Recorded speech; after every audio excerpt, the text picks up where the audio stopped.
Tik daudz audzēkņu Koknestes vidusskolas datorklasē vēl nekad nav bijis. Solos šoreiz gan sēž pedagogi, kuriem līdz jaunajam mācību gadam jāapgūst E-klase. Lai gan jautājumu vēl daudz, skolotāji noskaņoti optimistiski. Esmu apgūsi interaktīvo tāfeli un mācīšanu, strādāšanu šajā modernajā vidē, visas šīs interaktīvās tehnoloģijas, un tāpēc arī E-klase, godīgi sakot, man nebiedē.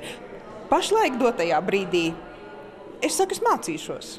Skolotājs Anitas klasē dators un citas mūsdienīgas tehnoloģijas iegūtas jau dabas zinību projektā. Šajā mācību gadā dators un interneta pieslēgums būs visās klasēs. Šogad beidzot ir beidzies skolu informatizācijas projekts, un mēs arī ļoti ilgi jau 3 gadus gaidījām šos jaunos datorus, un šogad mēs esam tikko augustā saņēmuši tātad jaunus 27 datorus. Tas ļaus skolā pilnībā nodrošināt elektronisko vidi, un ieguvēji būs pat dežuranti, kurai vairs nevajadzēs ik rītu stumt žurnālu skapīt un to rūpīgi uzpasēt. Papīra žurnāli turpmāk būs tikai vēstures liecība. Dators ar interneta pieslēgumu tiks izmantots gan mācību procesā, gan arī aizvietos žurnālu un sekmju izrakstus.